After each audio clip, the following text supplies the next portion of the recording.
Sebuah kelompok dari pegunungan terpencil di Yaman, bukan negara adidaya, bukan juga kekuatan ekonomi besar, tiba-tiba mampu menantang Amerika, Israel, bahkan koalisi Arab Saudi. Mereka memblokade Laut Merah, meluncurkan rudal balistik, dan tetap bertahan. Pertanyaannya bukan lagi bagaimana mereka menyerang, tapi apa yang membuat mereka tidak bisa dihentikan. Gerakan Ansarullah atau yang lebih dikenal sebagai Houthi kembali jadi sorotan setelah secara terbuka mendukung Iran dalam menghadapi tekanan Amerika dan Israel. Mereka meluncurkan serangkaian rudal yang menargetkan situs militer di Israel bagian selatan. Namun, ini bukan pertama kalinya mereka masuk ke panggung geopolitik global. Sejak akhir 2023 hingga awal 2025, mereka sudah lebih dulu melakukan hal serupa sebagai bentuk solidaritas terhadap Palestina, mulai dari serangan hingga blokade jalur pelayaran di Laut Merah.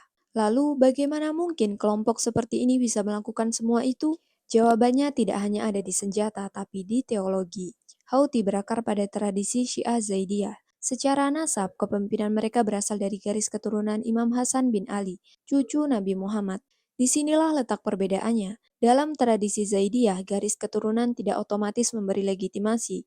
Kepemimpinan bukan warisan, ia harus dibuktikan. Dan pembuktian itu disebut sebagai qiyam atau bangkit. Dalam logika ini, kamu bisa saja mempunyai nasab mulia dan ilmu yang tinggi, tapi jika kamu tidak bangkit melawan ketidakadilan, kamu tidak layak menjadi pemimpin. Karena nasab tanpa aksi tidak ada artinya. Menariknya, ini selaras dengan pemikiran modern. Filsuf Judith Butler dalam esainya Performative Acts menjelaskan bahwa identitas terbentuk melalui tindakan, bukan sebaliknya. Sosiolog Pierre Bourdieu lewat The Forms of Capital menyebut keturunan sebagai modal simbolik. Tapi modal itu tidak otomatis jadi kekuasaan, ia harus diaktifkan melalui tindakan nyata yang diakui komunitas. Dan bagi Houthi, Qiyam adalah momen aktivasi itu. Perlawanan bukan sekedar strategi, ia adalah fondasi legitimasi. Identitas pemimpin mereka tidak lahir dari klaim, tapi dari keberanian untuk bangkit. Kita bisa lihat ini secara konkret. Pemimpin awal mereka, Hussein bin Badruddin al-Houthi, gugur saat melawan rezim Ali Abdullah Saleh. Penerusnya, Abdul Malik al-Houthi melanjutkan pola yang sama, melawan marginalisasi politik, intervensi asing, ketimpangan ekonomi, dan apa yang mereka anggap sebagai ketidakadilan global. Jadi ketika hari ini mereka menembakkan rudal ke Israel atau memblokade Laut Merah, yang kita lihat bukan sekedar manuver militer.